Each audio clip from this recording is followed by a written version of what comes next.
politicians and to those in the media. It's always been there, however, sometimes hiding in the shadows, sometimes obvious to those with the eyes to see. All of us now recognise much more clearly than we did its corrosive effect upon children, who are often as much every bit a victim as their abused parent. Domestic abuse is sadly often a feature which brings about the involvement of local authorities in the life of a family, as does the misuse of drugs and alcohol. That's why today's seminar is so important for us working in FDAC. How do we help parents who have substance misuse problems whilst protecting and addressing the issue of domestic abuse? Is a problem-solving approach capable of managing as well as tackling the problem? That presents a really serious challenge to us, and I think to the FDAC model as well. And it may be that that in consequence of our discussions, we're all going to have to think rather more carefully about the issue of domestic abuse in our cases, and make sure that it has been addressed and tackled at the earliest possible stage, so we know what we're dealing with. Anyway, I'm not going to spend the 10 minutes in the programme that Phil has allocated to me for the reasons I said before. There are those from whom you need to hear, and I'm not one of them. So I'm going to hand over to Karen and then to Patrick to make their presentations. And I shall sit and listen with interest to those presentations and also to the discussion that follows. So thank you. Thank you, Gwyneth. And yes, delighted to have Judge Karen Venables with us. So yes, if you would begin your remarks, Karen. Thank you, Gwyneth. Thank you, Phil. I wish I could say I have all the answers. I certainly don't, and I feel that, like everybody else who joins this seminar, I have much to learn. We do know that the Family Drug and Alcohol Court has enabled many more children to be retained or returned to their parents than in standard proceedings.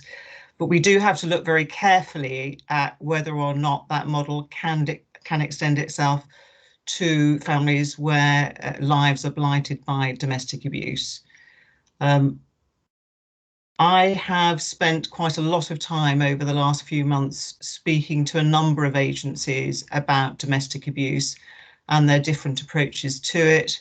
I've spoken to those who have been working alongside victims, and more recently a number of people who have been working in programmes which adopt a more holistic approach. I have spoken very recently to the CEO of a programme called For Baby's Sake, which I think has been followed on both Radio 4 and in The Guardian. And they are an agency, a programme that offers family work from the point of pregnancy to a child's second birthday. So that, I think, prompts me to consider the benefits of adopting an holistic approach, which would involve us working with both perpetrators and with victims. And that, I think, is very difficult in the context of any proceedings. It raises a number of challenges for those of us who are working in the problem-solving court. We know that the family courts require openness and transparency, and we also know that in the child protection context, that can be difficult when working alongside both victim and perpetrator. So I too have very many questions about how we can safely do that. In Milton Keynes, we have only recently started doing direct domestic abuse work with separate workers supporting victims and perpetrators, and it is too early to say how that programme will evolve. I think Patrick, who comes to talk to us next, will have much more to share with us all about a programme that has been running, I think, for a number of years through the SWIFT organisation. But we spoke just a few days ago discussing some of the challenges for judges in the FDAC programme. What I am concerned to understand is about the quality of the assessments that are prepared at the beginning of proceedings. I would like to have some guidance and shared a discussion about how we properly manage the non-lawyer reviews. If those are conducted with each individual parent, we still need to find points where we can motivate and support our parents on their journey. But how do we do that? There are also issues around the management of information generated from the minute of those reviews. I think Patrick has some very good ideas and pointers to provide in relation to the sharing of information from the team supporting families. But I think all of us need to discuss how we make that work within the context of proceedings. And there are other points along a family's journey of proceedings that we will also need to think about. We will also need to be mindful of the potential for tensions increasing during the process. Family members may decide that the relationship is no longer appropriate. And certainly from my discussion with the CEO of the For Baby's Sake programme, I think there is an awareness that when work is undertaken on an holistic basis, families often decide to move in different directions. So that can of itself, if it's in process, lead to difficulties and challenges for those working with the family alongside the process, as well as the judge, him or herself. The other points, of course, that we all will need to think about is how do we assess change and how do we observe failure and what is to be done about that? And how do we, of course, ensure that we keep the children in mind all of the time?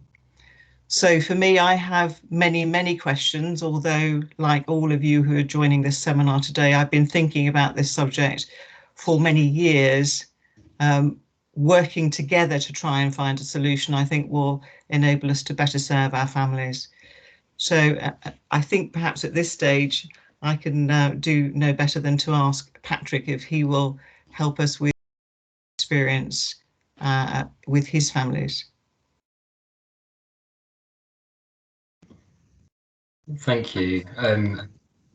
Okay, I'm just going to quickly sort my screen out before I talk to you. Okay, so thank you very much. It's really great to be invited to come along and talk to you at this seminar. And I certainly haven't got all the answers to the questions raised already, but we do have some experience in East Sussex of working with domestic abuse through the FDAC courts, because a pilot case was run, which is something that I will try and give you a brief overview today. And I'm really excited about the prospect of domestic abuse being included in the FDAC process, because I've been quite recently initiated into that world and can really see the benefits of it, I think. But that's in no way to minimise the challenges that that need to be thought about properly, because clearly it's a new thing to do and the risks need to be thought about very carefully. But just some quick background, because many might not know what SWIFT is. It's a service in East Sussex, specialist family service that has a multidisciplinary thematics within it, specialising in domestic abuse and sexual risk, mental health, adult and child psychology, learning disability, and not to mention supporting the running of FDAC in East Sussex. So, as I said before, briefly going to talk to you about one of the FDAC cases that we ran, and more generally describe the approach to working with domestic abuse within East Sussex and cases that come into our service. And as I said, I can really see how beneficial the FDAC process could be. And I observed a judge in the Hastings Family Court who was very skilled, as were the other practitioners. And this is something that you'll all be familiar with, but I really was impressed with the change of emphasis in the court process. And while still being clear and providing guidance and direction, again, as you all know, it was much more inclusive and motivational for families, which is something that I think those who are victims of domestic abuse and those who are perpetrating domestic abuse would benefit from as much as the families that are already going through this process with you.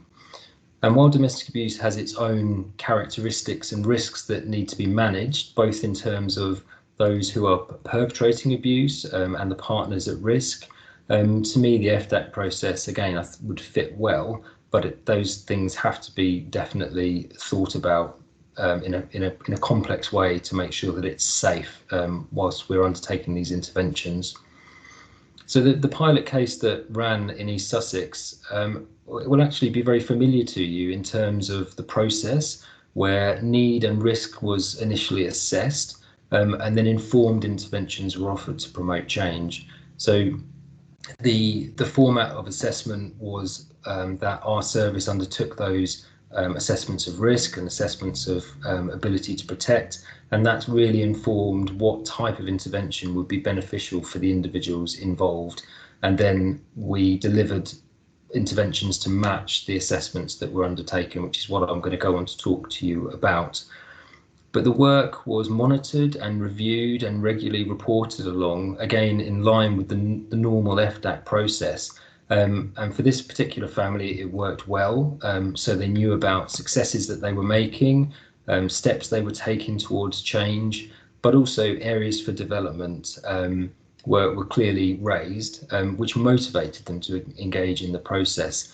And this particular family, some of the issues around risk and separation weren't so relevant, but I think in lots of other cases run through the courts or through child protection procedures, that those issues are there and they're manageable in those contexts. So there's probably lots to learn about how they could be, and the learning around risk management can be transferred through to the family courts FDAC process.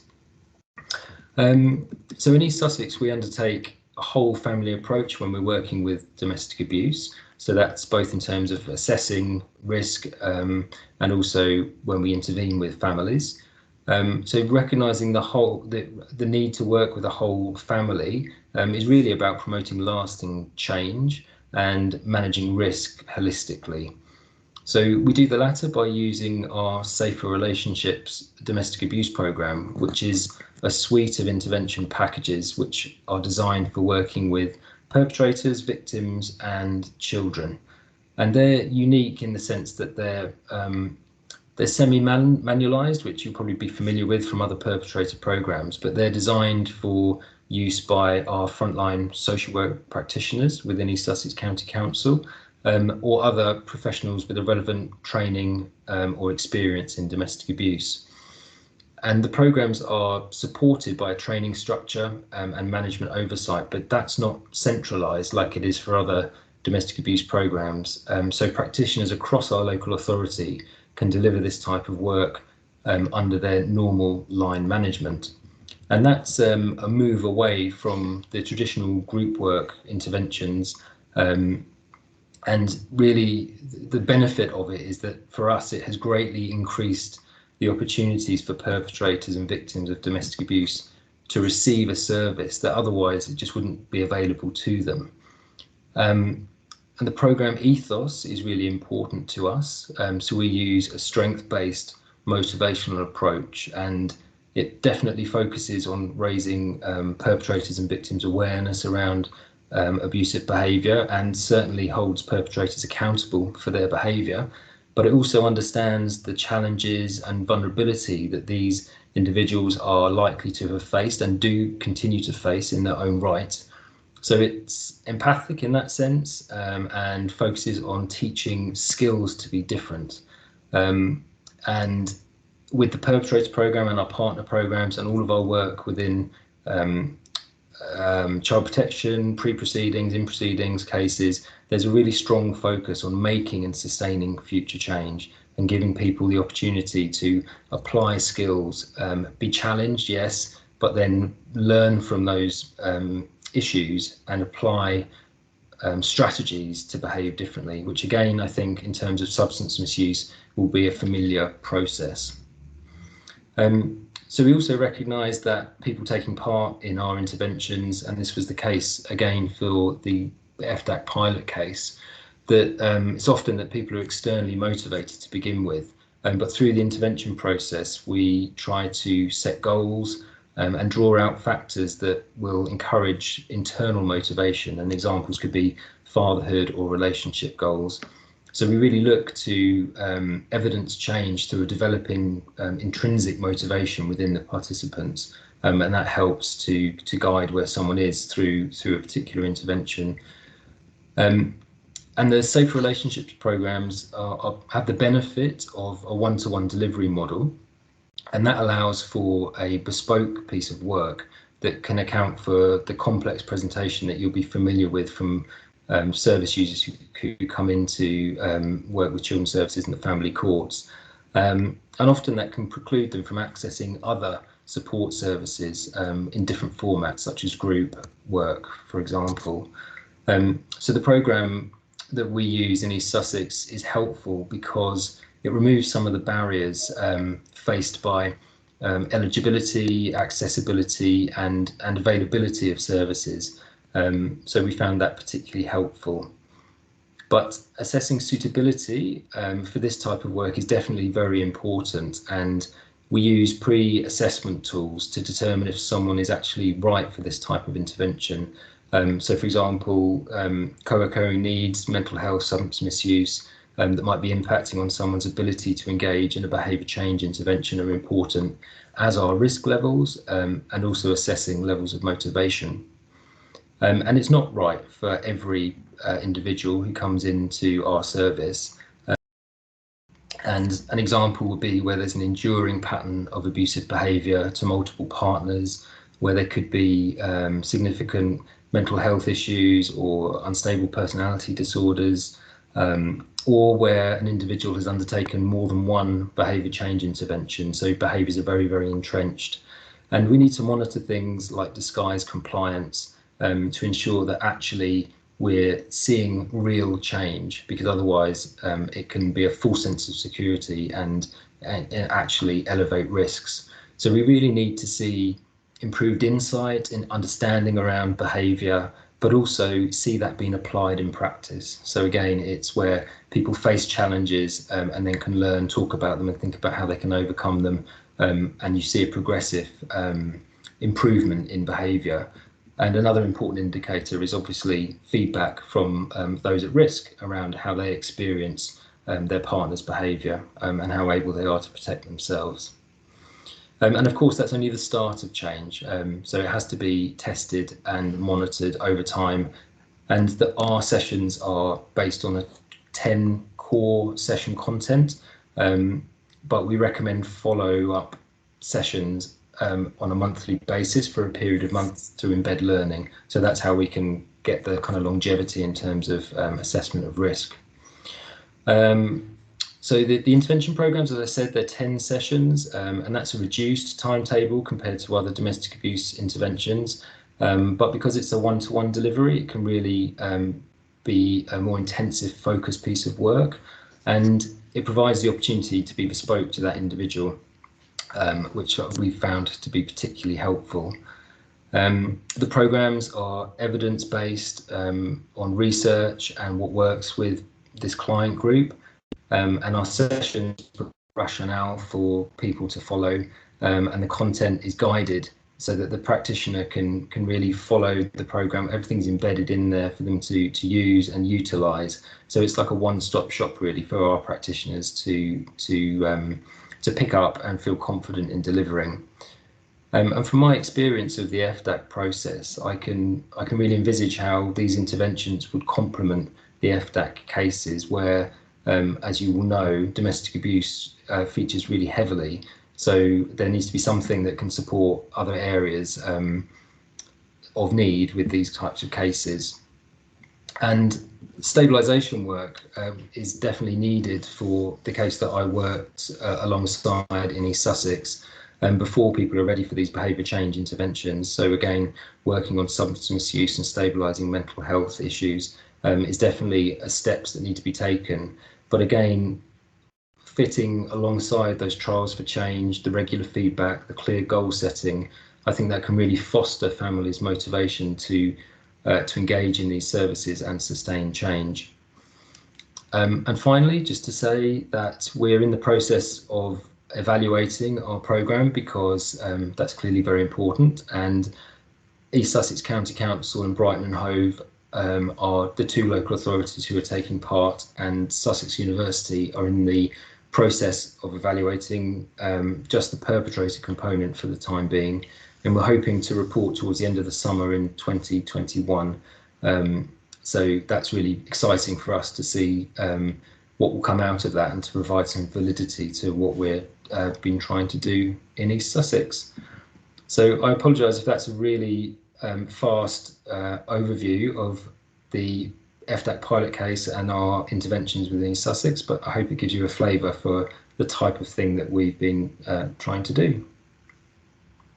Thank you very much, Patrick. A fascinating case study of how DA cases can be heard in FDAC, and we're aware, of course, that other areas have been considering this issue for a long time. Some have even have approaches to domestic abuse within their FDAC, and we'd be really keen in the question and answer session, which is starting now, to hear from areas about how they're tackling some of these questions.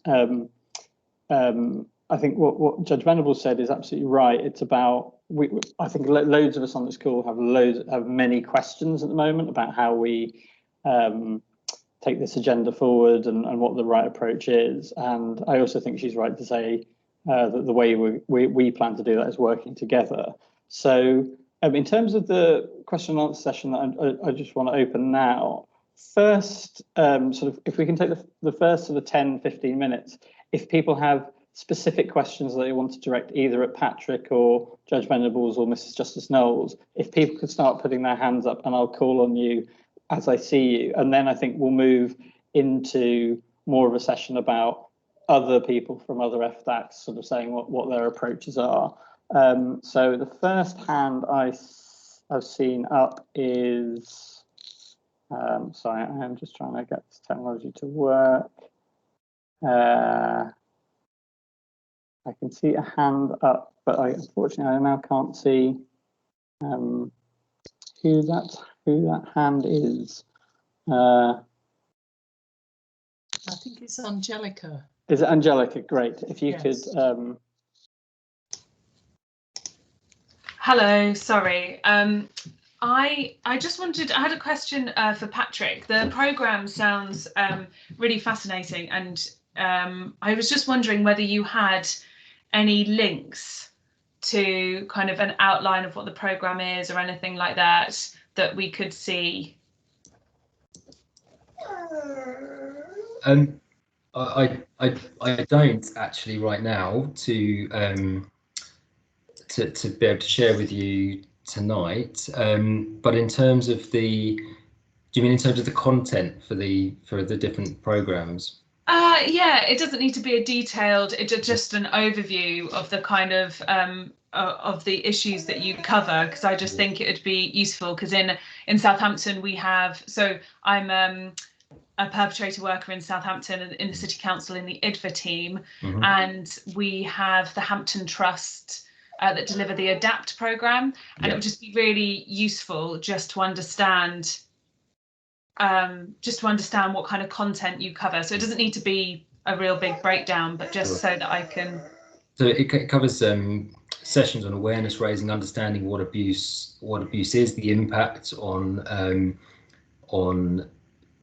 victims and children. It looks at positive parenting. It covers some models around aggression and thinking about how those apply to individuals. And there's a strong focus on skill-based learning, kind of cognitive behavioural approaches, and other supports for those involved to practice and actually to try and change their behaviour on an ongoing process through the intervention. So that's a very, very, very brief overview.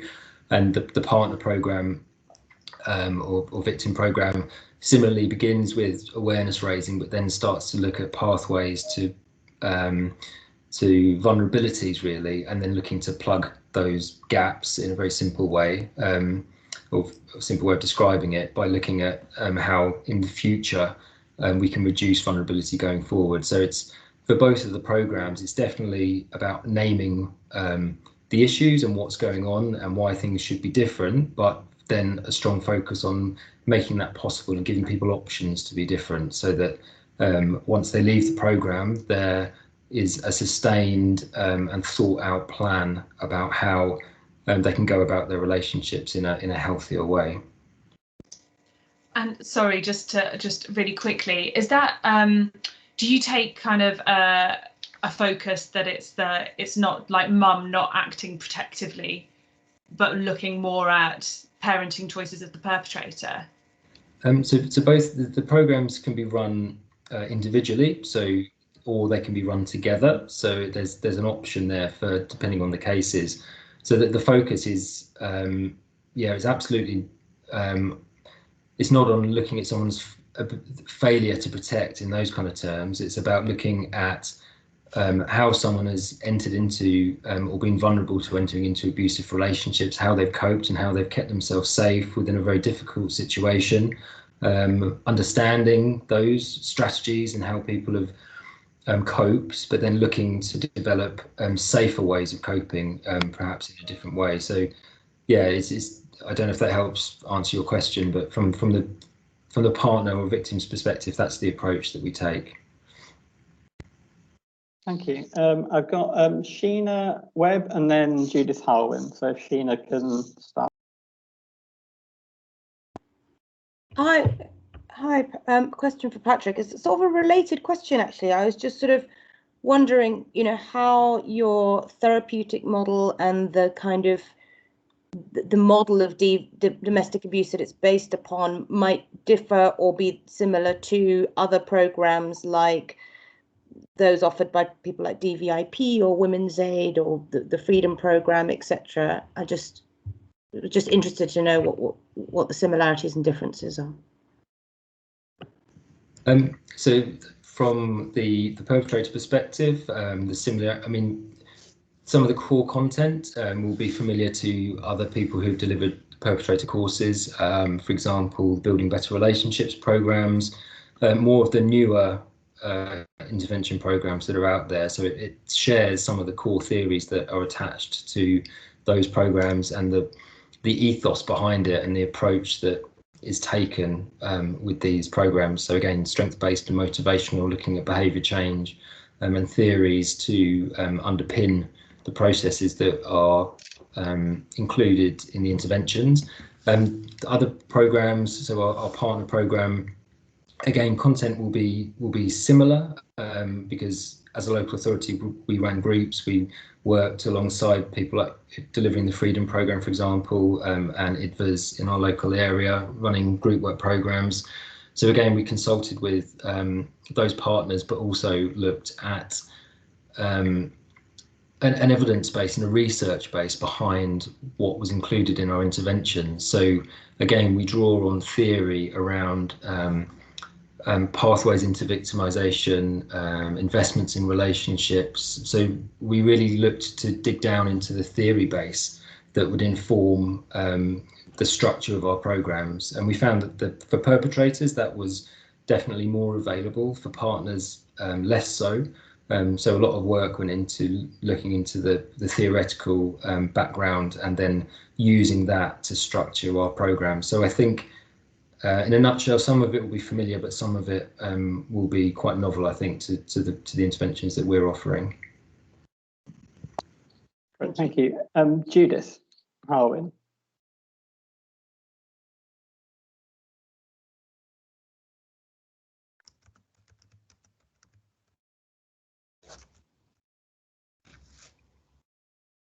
I think you're muted, Judith.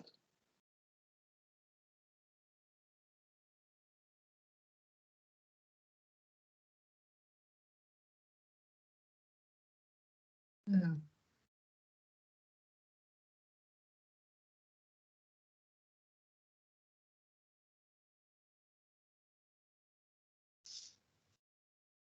I think you're unmuted now, Judith.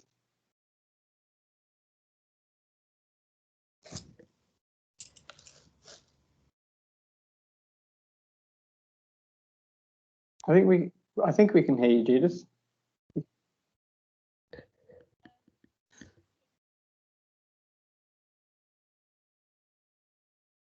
Right. While we're sorting out Judith's muting and unmuting, wondering if there are any other questions, because we will try and sort out Judith's. So yeah, Mrs. Justice Knowles. Yes, can I ask Patrick a question? Patrick, you described a programme that really had 10 core sessions with follow-up, monthly follow-up over a period of months. Can you help us with what the likely timescale is within which you would expect to be able to understand how effective your intervention had been with a perpetrator? Yes, and that I guess not the unhelpful answer is that will vary, massively on a case-by-case basis. But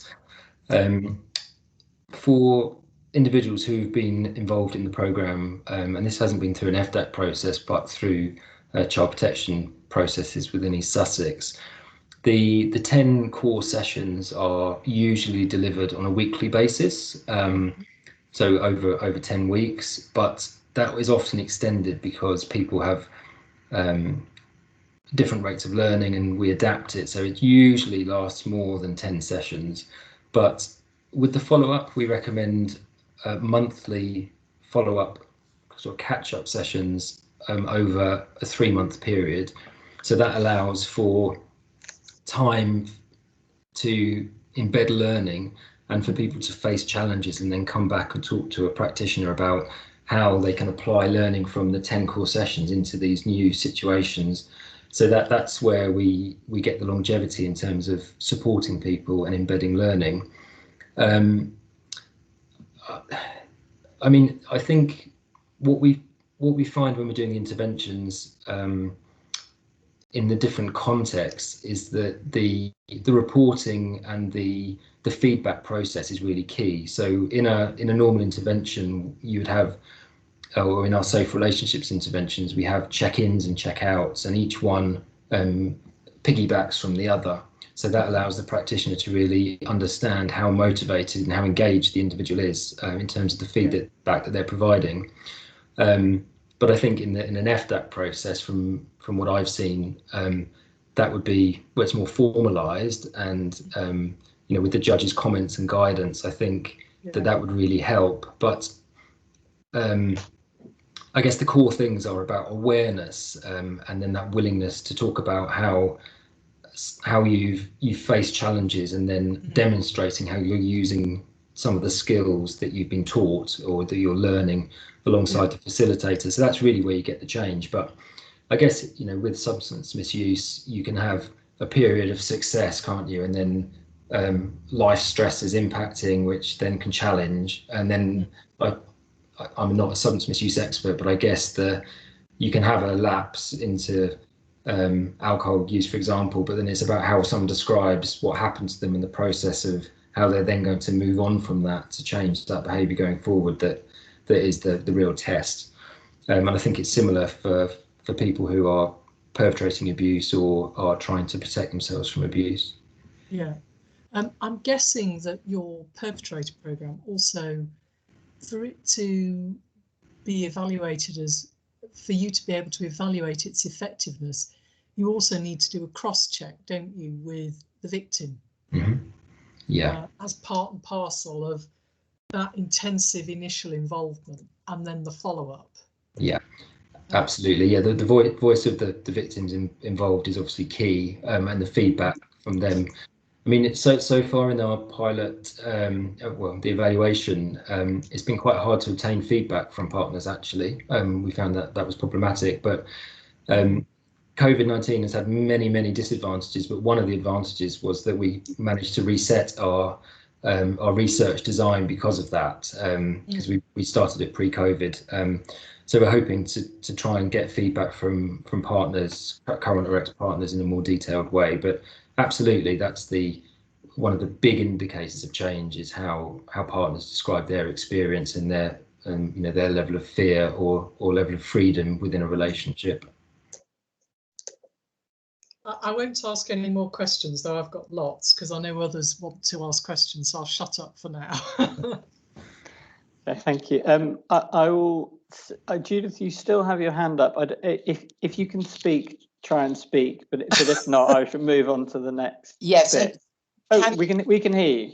Fine. Yeah. Okay, so really my question actually follows on very nicely from Gwyneth's, and that is to ask a little bit more about exactly how the university is evaluating the effectiveness, and is that the right word to use? Is it a process evaluation? What are your measures of success? And that's really key for us too, because we want to hopefully show that what we're doing is working well, and that's the indications we get from our frontline practitioners. But yeah, we need to have a much more structured understanding of what's happening. So we have a cohort of practitioners within East Sussex, so social work practitioners, and recently a cohort of social workers within Brighton and Hove who are delivering our perpetrator programme to a cohort of predominantly child protection cases within those two local authorities. We are undertaking pre and post programme measures with the perpetrators involved, and then the research team from Sussex University are going out to undertake interviews with all of the participants involved, and that includes speaking pre and post programme to the current or ex-partners at risk, if they're willing to participate, which has been previously difficult, but we're hoping to get a better involvement from that side of things. It's looking at semi-structured interviews with the perpetrators around their understanding of domestic abuse at the beginning of the programme, and you have to forgive me, but I can't remember all of the structure of that programme because it's been run independently from me, and the university team have structured all of the assessment work because I've been quite heavily involved with the development of the programme. So we wanted to make sure that there was an external evaluation of the programme. But the questionnaires explore understanding and motivation and insights pre and post programme. And then when we get to that point, Sussex will review the case files for the participants involved and look at triangulating all the different information to see how the interventions have corresponded with risk and risk management through children's services involvement and child protection procedures, or other procedures depending on where the cases are at that particular point in time. Does that help answer your question? Yes, thanks very much. The only quick follow-up to that is, are older children being included at all or not? So I don't actually have the participant details for both sides, for both local authorities at the moment, so I don't know the actual demographic, so it's difficult to answer, but they certainly wouldn't be excluded if there were older children in the family network. So I don't see why there wouldn't be. It really depends on the sample that comes in, because it's a randomised sample of people coming in to the programme. So I'm not actually privy to who's taking part at the moment. That's great. Thanks very much. And I think we've got a hand up from Judge Venables, and then I'd like to see if we can open it out a bit and see if there are other areas, either judges or team managers or others, about their approaches to domestic abuse and FDAC. But yeah, Judge Venables. My question for you, Patrick, was really to ask what and how you shared information with the judge for the non-lawyer reviews. So the practitioners involved in the pilot case produced reports for the process, and that was shared for the non-lawyer reviews as well. And there were practitioner discussions pre those reviews too. But as when we discussed earlier on this week, it's all of the practitioners involved with the domestic abuse assessments and interventions as part of that FDAC case were practitioners within my team, so they're very experienced in undertaking this type of work, and there has to be thought given to how the feedback is shared and how the information is given in those forums, because again you can escalate risk in those circumstances. So information would be adapted to give a clear idea of what's going on, but clearly if that was to raise risk, it'd have to be shared in a different way. And in this case that we worked, the couple were together, they weren't separating, and they're well, as far as I know, still together, and it wasn't a case where they had decided to separate, but I think that would have to be given lots of thought. But as you were talking, I was thinking about the other circumstances where in Swift, certainly in East Sussex, where we're undertaking interventions, the actual process of undertaking intervention with a partner and raising awareness, it often results in that individual deciding to separate from that relationship, and we always just encourage that not to be done in a knee-jerk way, to take your time, to plan, to risk assess and put safety plans in place before that were to happen. So it would be different, but probably similar in lots of ways, and I think it's just taking time to think about how we manage risk in other circumstances where we're still doing the same work with families, but just not through an FDAC process. And there's probably lots of learning that could be applied, I think, to how we manage risks in the FDAC cases too. So the judge presumably had to be very careful about what was shared with each parent at these non-lawyer reviews. Yes. Okay. Yeah, and it's about the discussion prior to that information, and practitioners being really clear about the risks in that case, and that being monitored all of the time. But I think fortunately for the case we had, the risks were definitely present, but perhaps not as heightened as they are in other cases. So yeah, I think it definitely needs more thought to how that can be, how structures can be put in place so things don't get mistakenly, shared in or risks raised inadvertently. So we need to think about that carefully. And bearing in mind that the court or the judge has to ensure that there's transparency in what he or she does with the parties, that then means that those who are working with the families alongside the process have to take the responsibility for managing how information is shared. Yeah, and yes, and that happens, in the normal family court process, but the reporting is less frequent, but still reports are shared, and we have to think about what's described in those reports and how that's put across if it raises risk. Okay, that's really helpful. Thank you. Okay. Thank you for that. So yeah, I'd like to kind of open it out now and see if there are other areas, FDAC areas, either judges or people involved in the FDAC teams who wanted to kind of comment on, I guess, how the FDAC problem solving approach could be used, could be used with domestic abuse, what the kind of challenges are that they can foresee, just to kind of get, because I know a lot of you have been thinking about these issues for a long time, so I'm keen to hear from other areas. So does anyone want to kind of go first in, maybe just making a comment about how it kind of works in that area? I can see Sheena Webb's hand up.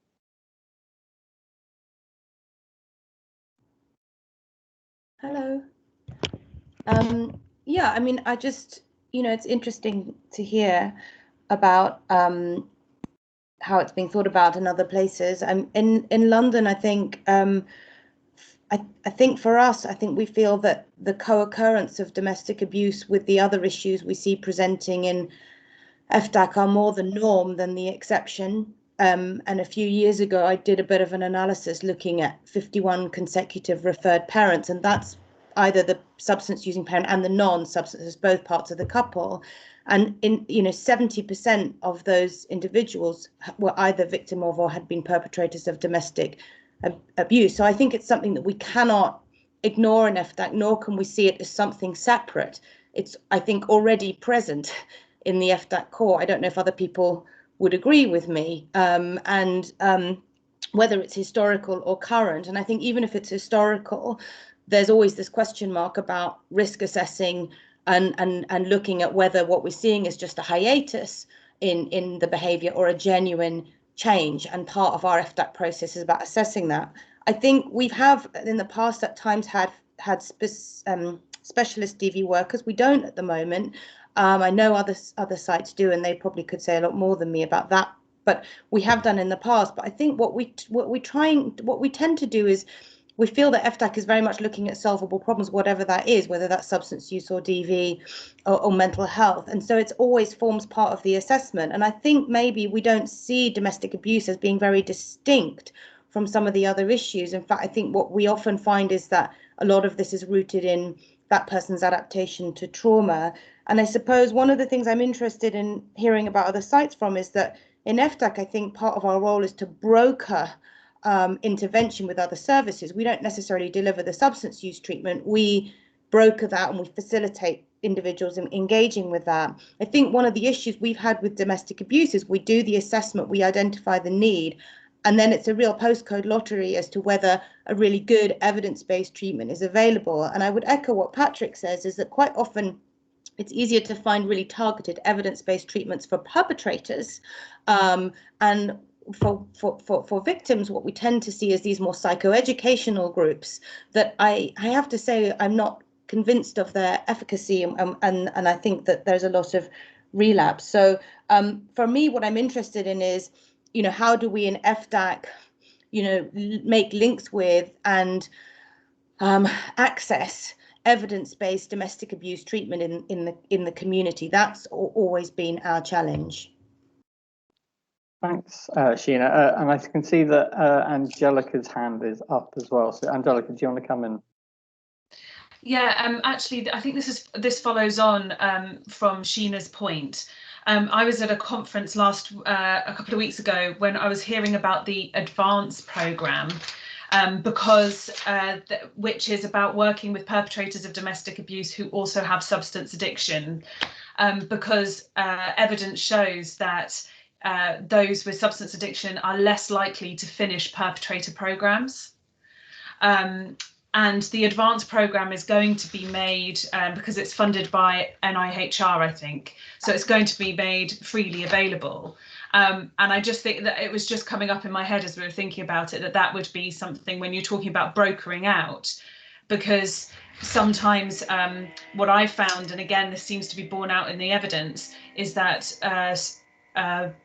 substance misuse services or services helping people in recovery don't always refer out into domestic abuse services. They don't necessarily talk to each other that well. So I just thought that was quite interesting and kind of linked in from what Sheena was saying. Thank you very much. I can see, Patrick.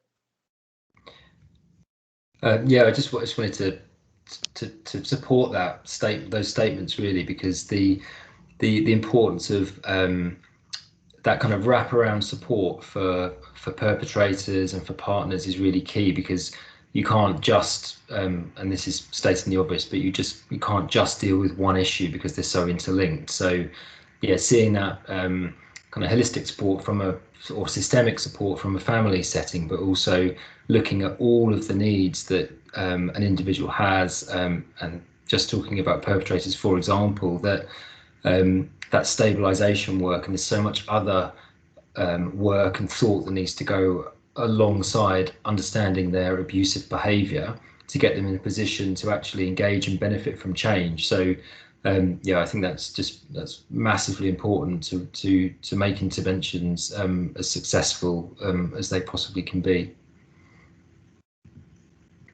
Thank you, Patrick. Are there other areas who wanted to come in and sort of discuss or comment on or reflect on what they've heard so far? I know we've got a number of areas, FDAC areas represented, some of whom are operational and some of whom are obviously just starting out. I think, yeah, Judge Venables. Well, I simply wanted to ask whether or not we had any commissioners present, because the value of services in local areas is, of course, critical to the success of programmes that might be started in child protection arenas, whether that's courts or otherwise. And I would really welcome hearing from some of the commissioners who are responsible, of course, for delivering those programmes locally, if we have any present. I think we do, and actually, the person who's got their hand up next is Bev Barnett-Jones, who's obviously been going through that process of commissioning in the Black Country FDAC. So, Bev, do you want to make your comments? Yes. Can you hear me? Okay. Yeah. Hello, everybody. It's really interesting and really grateful for the invitation, because I'm sort of moving away from that activity now that we've launched. But yeah, well, commissioning came from a multi-agency perspective, which is it's led by our Police and Crimes Commissioner, who obviously funds and support domestic violence intervention programmes for both victims and perpetrators as part of their activity and role. And it's very multi-agency in the Black Country, so children's services, community safety, police and crime work together around looking at the demand and need for programmes. So that's how that kind of emerged, in terms of the recognition that, as Sheena says, significant numbers of our parents come with a story of domestic abuse, as well as clearly, the drivers around substance misuse. And I think part of that is how we're thinking about, but part of that journey really is, and I think to the judges, that some of the programmes that have been commissioned previously and their success rates, have they reached the kind of outcomes that were commissioned? And often they have been programmes that haven't been successful, so they've been short-lived. So you get a period of, there's a bit of a glut around programmes, and then there's another flow of activity. But we know that we've moved towards trying to commission programmes over a 9-year period, so investing in the long-term provision of these programmes so they stay as community, in the community, and as accessible. And I certainly know that in Coventry, I think I've got some Coventry colleagues here, I understand the commission there is actually quite extensive and a long-term commission around domestic violence services.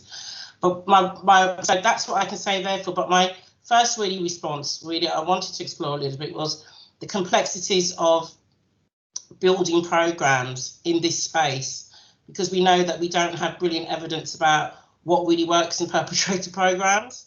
So how we pilot our way through offering interventions in a timescale that's around 26 weeks, and being able to make a judgment that there's enough safety for children to be with or return, or be with family couples that stay together, which is a big driver in FDAC. So it is complicated. So I was interested in my colleague in SWIFT around the category of person who enters the programme, because clearly sometimes we have, what would be a suitable, that suitability test, that kind of exclusion criteria around the nature of the entrenched behaviour, etc., etc. But we still don't have great evidence about other categories of offender, as it were, or perpetrator. There's some programmes that have shown some interesting results, like the DRIVE programme, but I'm just wondering, it's still pretty poor. So we are really in a tentative space there around making these programmes, I think, around domestic violence. I think it is my early experience with Coventry FDAC, where we actually were called an enhanced FDAC in the early days, because we had some funding around domestic abuse.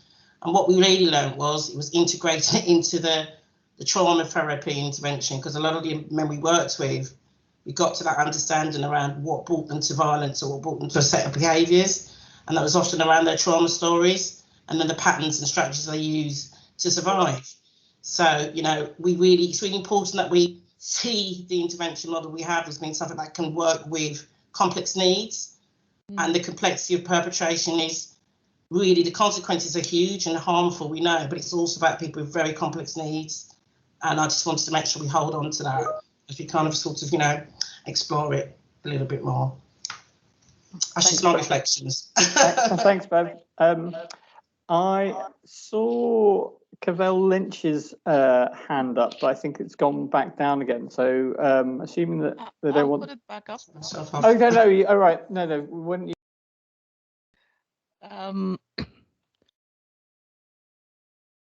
Yes, I just wanted to say, why I'm hello.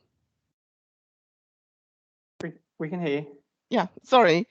I am a drug and alcohol commissioner in Buckinghamshire, and so I sit on the FDAC box.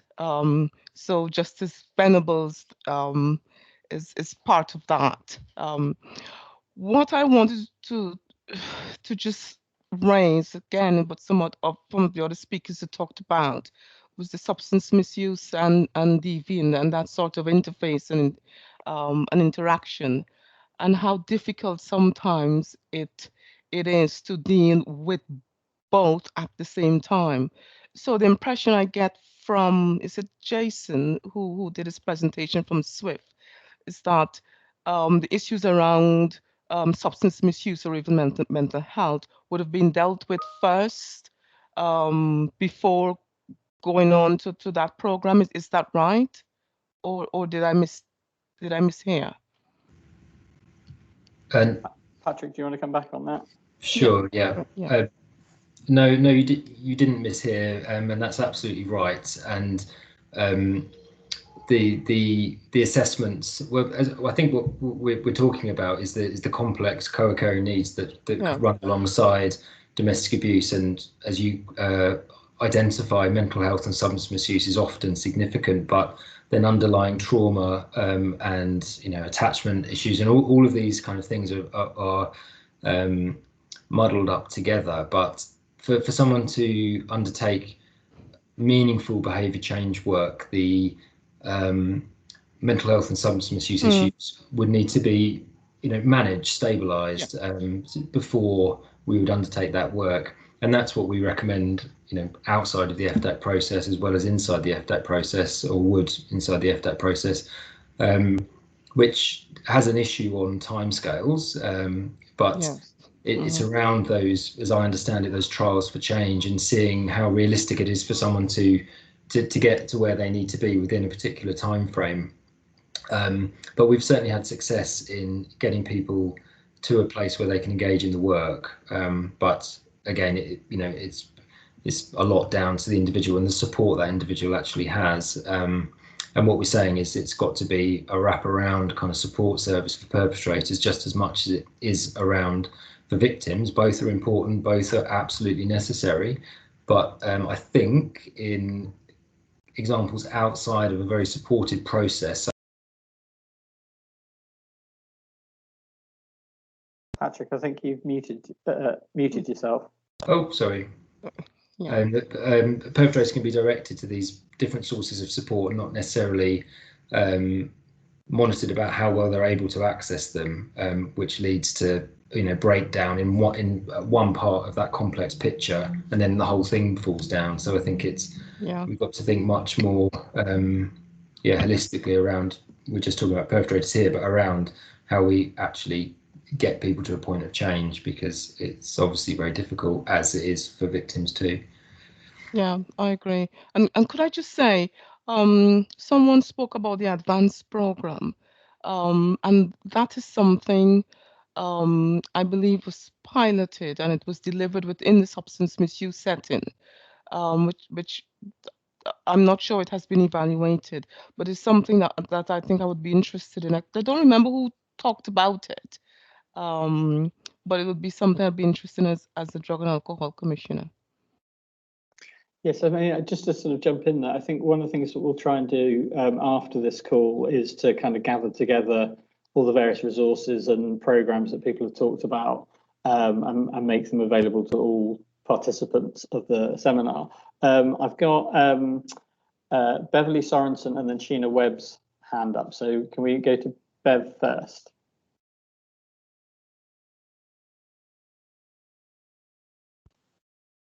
Hi, I just wanted to raise that I think there's a danger when you've got substance misuse alongside domestic abuse. There's a potential initially for there to be a picture of improvement when abstinence is achieved, specifically with the perpetrator. And I think that's because the lack of substances leads to potential for more control, so greater ability to employ tactics, etc., which might lead some to think that there's an improvement in the situation. It's just really important for there to be enough time given to see a bigger picture. And within FDAC, that obviously we have that willingness to extend where there's positivity there. But I think it's just very important to be mindful of improvement on the surface, and that even that potential for that codependency to be used in a way that the perpetrator actually looks like they're doing better. And then there's the potential for greater control to be exerted through being the one who's perhaps further ahead in their recovery journey. And understanding a trauma model approach to this is, I think, the key, and bringing services that are employed into that trauma-informed approach, I think, is a key way forward. So what I know in my previous role, what we would find is we would refer people to perpetrator programs, and they wouldn't actually get beyond the gateway screen.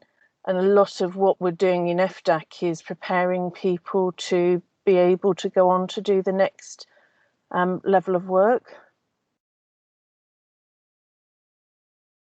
Thanks, Beverly. I'll hand over to Sheena, and then I think we've got Vicky Morris.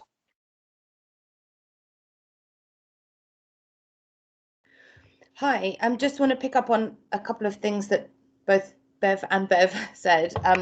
That I do think that in FDAC, you know, one of the core aspects of the FDAC model is that we formulate in a multi-dimensional way. We have a team formulation, we've got multiple perspectives. Domestic abuse and relationships and relational capacity is always a part of that. And I think that's one of the real strengths in FDAC, is we don't look at any of these issues on their own. And I do think that the FDAC key workers are in a unique position, and some of our FDAC key workers do fantastic insight work, kind of like a bit like, you know, what Patrick was saying about that kind of motivational aspect. But looking at everything, because I think often in the minds of the clients, the substance use issues and the relational issues, they're not defined in those ways in their minds. That's their day-to-day life. We've labeled those things in that way. And I think a lot of the work that the FDAC key workers do is around getting to the heart of the codependency issue, actually, that Bev was mentioning about, you know, what is it about my difficulties with regulating my own emotions, my anxieties in relationships that cause me to either return to a violent relationship, to seek control of an individual, or to use substances. And in a way, all these roads lead to the same place. And that's, again, I just want to echo that I think that putting the trauma-informed formulation at the heart of this is likely to mean that you're actually effective at working at each of these issues in parallel, because really they're not separate issues. They're all coming down to the same kind of issues within the individual. One of the things I would say that I think I struggle with and I'm concerned about is that, you know, we have quite a few cases in FDAC where there's a very, very dangerous perpetrator potentially who may be off the scene or not involved in FDAC, and a parent, the resident parent that we're working with. And the question is really about whether they have the capacity to protect. And I do see that people can make a lot of cognitive change, a bit like substance use, a bit like Patrick was saying. You can be okay for a bit, you can change at a cognitive level, you can develop skills. But if you haven't dealt with the affective level, if you haven't understood all of the parts of your emotional system that can become reactive and inflamed or aggravated by certain situations, there is always this danger, I think, of relapse. So I think until we get under the skin of it, we may not be as effective as we would like to be. Thanks, Sheena. So yeah, Vicky Morris, Deputy Director of the Centre, wants to come in, and then we've got Emma Hersey.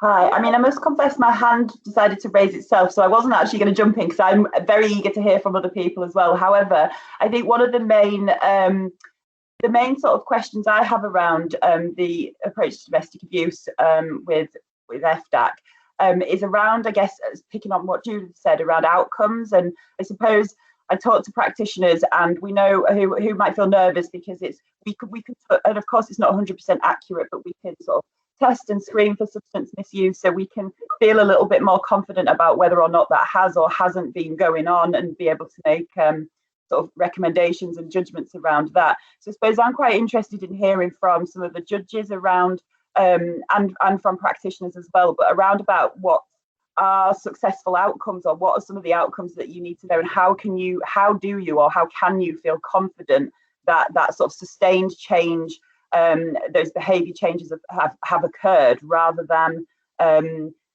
either, like I say, with substance misuse testing, that we can sort of test for that a bit more. How do you test that domestic abuse, victims have made improvement or perpetrators have made improvement, and that's not going on? So I guess it's a question really to people, and just interested in yes, judges and practitioners' thoughts around what it is that they need to see that makes them feel confident that change has occurred. Well, for someone who didn't put their hand up, that was a very articulate a question, so well done, Vicky. Emma Hersey. Was it?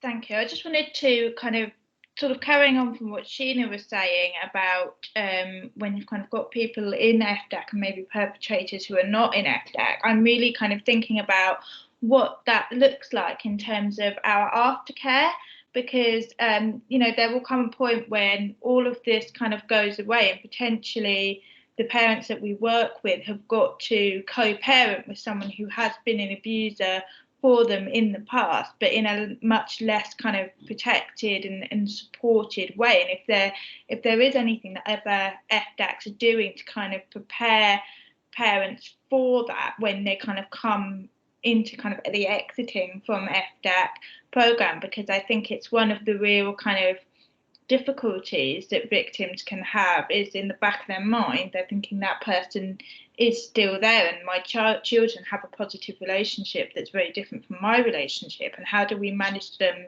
and support them to feel like they're still going to be able to manage that and have support there even when the intensiveness of FDAC is gone. And just interested to know if that's something that anybody else has done or is doing any work on. Thank you. Thank you. An excellent question. Did anyone want to come into that point, either from Emma's questions or from Vicky's questions? I can't see at the moment. Oh yes, Judge Venables.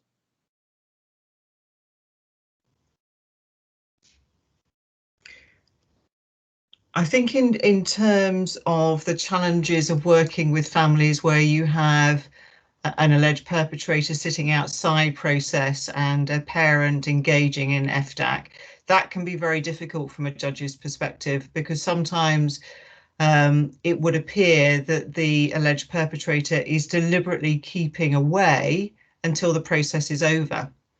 And so it is, I think, as a judge, what one seeks to try and do is to enable the professionals around that parent to support the victim, to enable the victim to call on services as and when they feel that they need to, and make them feel that they are entitled to call on those services if they don't feel able to address the perpetrator themselves, because there is a certain amount of game playing that sometimes follows from those kind of proceedings.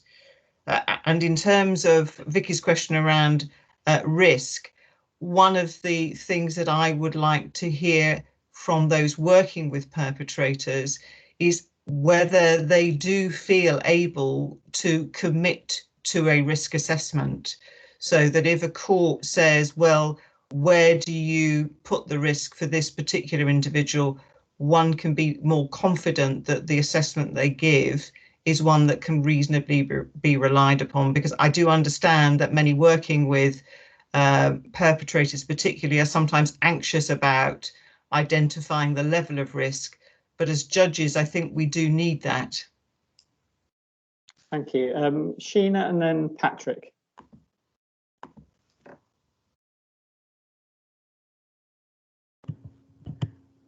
So I just want to respond to the issue that Emma and Judge Venables raised, really, which is about, I think the reality is that there is no forensic risk assessment that really would give the certainty that the law needs, in a way. I think there is a mismatch here between what the court needs and what we are able to provide as assessors. Even I think the most expert assessors will, cannot give any guarantees. For me, I think this is about giving a clear formulation of the risk, not a level of the risk, but under what circumstances, what the triggers would look like, and giving a really clear formulation of the risks and the indicators that would increase risk, which is looking towards a kind of pragmatic risk management beyond the end of proceedings, and understanding that the end of FDAC isn't the end. And that's true for substance misuse just as much as it is for domestic abuse. Even though we're having clear tests at the end of FDAC, it doesn't necessarily mean that we can say absolutely there's no risk of relapse. So I think it's something about formulating risk and using that formulation to inform a really intelligent risk management plan beyond the end of proceedings. The other thing, though, I want to say about how, what are we looking for in terms of, has somebody really changed, is going back to that thing that Patrick mentioned about intrinsic motivation and intrinsic insight, that a lot of what we're seeing is we see behavior change that's driven from the outside because people are involved in proceedings. And so, yes, absolutely, you get a change in behavior, a bit like Beverly was saying. But have we really had a change in internal states? Thanks, Gina. Patrick, you've got your hand up.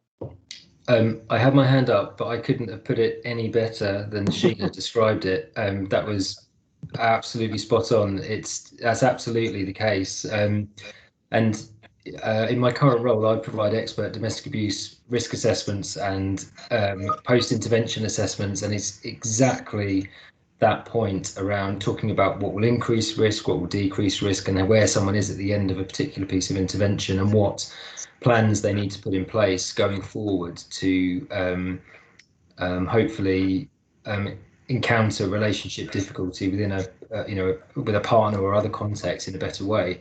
And for partners, victims, the same thing really, that it's a bit of a cliche, but we talk about not, that saying where you say, I'll cross that bridge when I come to it. Well, through the intervention, people need to preempt what that bridge is going to be and think about what the challenges might be in terms of contacting a partner, or how they might respond if a partner contacts them, what the challenges would be for them to sustain that level of protectiveness that they want to, or that they're at a particular point during an intervention. So we really need to plan going forward and equip people with the tools and skills to kind of apply those plans. But again, whether they can actually do that is a judgment and balanced on the evidence. But you're never going to have that certainty that you get with a mouse swab or whatever the particular test is that gives you a yes or a no answer at the end of it.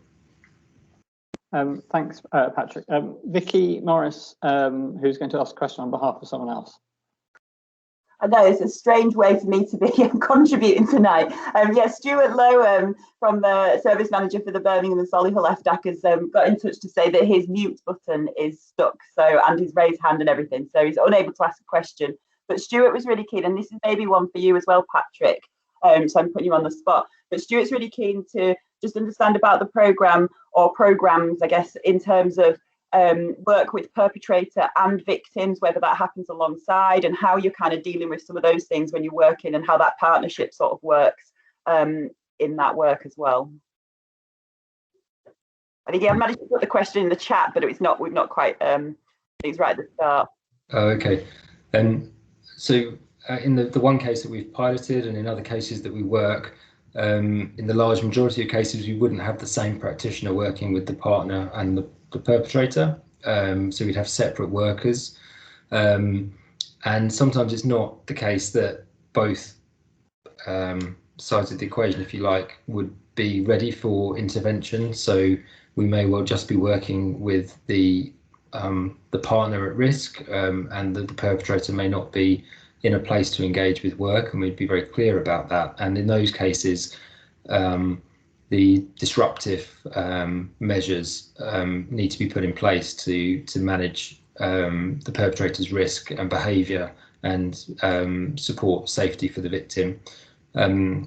So yeah, it can be worked concurrently, and if that does happen, there needs to be good communication between the workers around risk and how that's managed. But there have been cases where one practitioner's worked with both sides, both parents, but that's rare. We'd rather keep the intervention separate so risks can be managed, and it's also around the individuals engaging with that particular practitioner and feeling that they're there for them and they're supporting them and they're not kind of muddied by that confused dynamic of but working with both partners at the same time.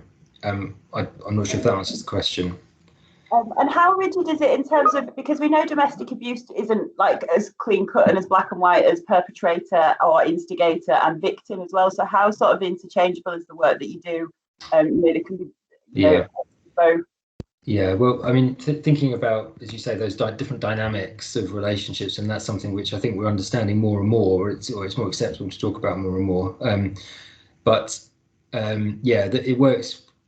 It's kind of simple where there's a clear perpetrator and victim dynamic, but where it's more muddied, and again, that's often the case with the complex families that we're working with, to a greater or lesser degree. So the perpetrator programs that we developed, we don't use them in that context, but we can use elements of them.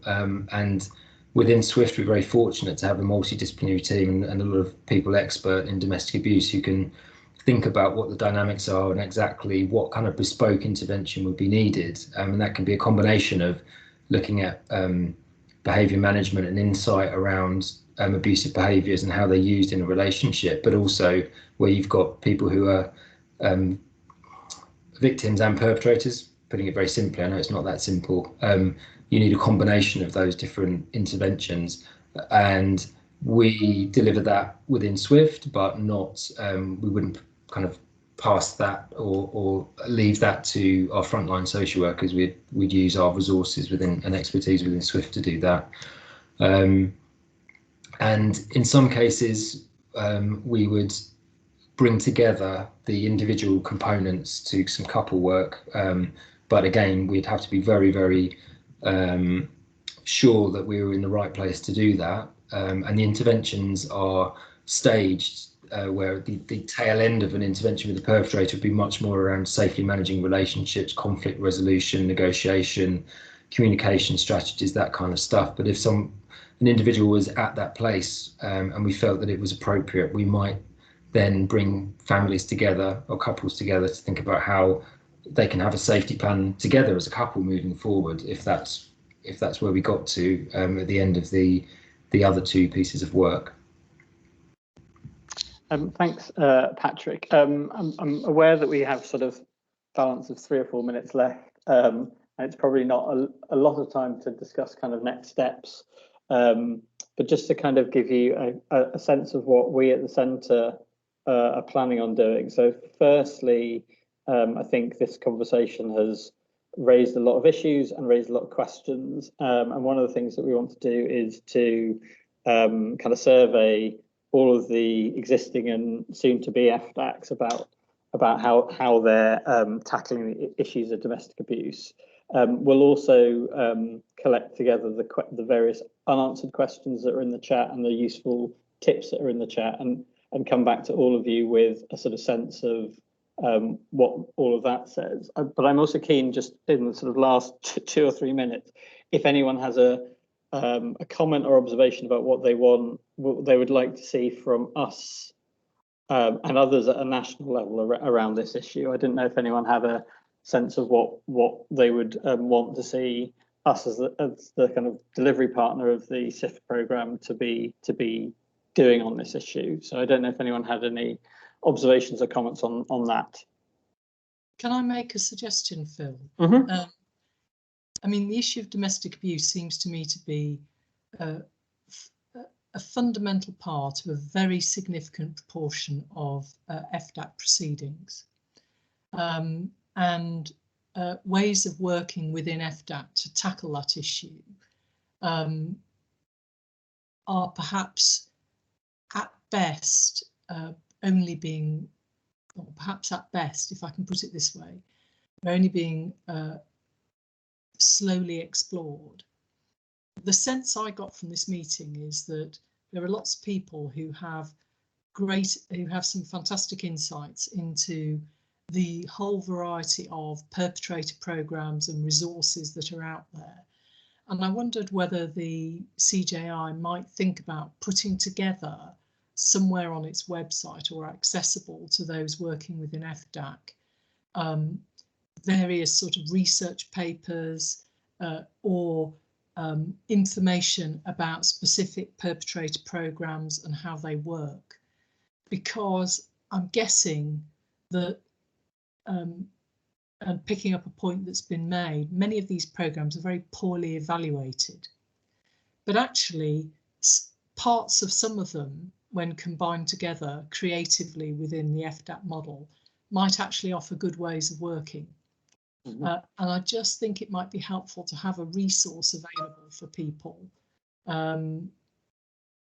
to plug into, to think about, and to have access to in relation to the issues around domestic abuse. I mean, I know there are probably places where you can find this, but just in one space on the website, I think that would be really helpful. No, I think that's absolutely right, and I think one of the thoughts that we've had is indeed that sort of making sure we get a full sense of what the various options and services are that FDACs are currently using or planning to use, and representing that somewhere that other practitioners can learn from. Because, as sort of going back to Karen's comments right at the start, well, the best way to solve this issue is to work together and to share practice, and that's absolutely one of the things we want to do. The other thing that we've discussed is whether we bring together a kind of steering group of some of you from this seminar to kind of take this conversation forward. I'll get my team to reflect on that with some of you, but I'm also very conscious that the clock has just turned 6 o'clock, and I'm sure I'm between some people's dinners and kids going to bed and all that kind of stuff, so I don't want to prolong it any longer, but I thought that was a fascinating discussion. I thought that was wide-ranging. I think there were questions as well as answers. So we will certainly be coming back to you, hopefully in not too short a time, with sort of our next steps. Yes, of course. Can I just say one other thing? Yes, of course. We've talked a lot about adults. I really do feel that we need to, it might be worthwhile having a seminar to think about how we work with the children within FDAC and around issues of domestic abuse, because I think that's really poorly addressed in a lot of the literature and in a lot of the programmes. So that would be my suggestion for maybe another seminar going forward. Excellent. No, I agree with that too. Can I just finally just say thank you, enormous thanks to Patrick, enormous thanks to Judge Venables and Miss Justice Knowles, and indeed from the count I can see, we've had around about 96, well, at the moment 96, around 100 people have been on this call, so it shows how much interest there is out there. So I want to take that enthusiasm and take that forward. So thank you all very much. And we'll be in touch very soon. So thank you. Take care, everyone. Have good evenings. Bye, everyone. Thank you for attending.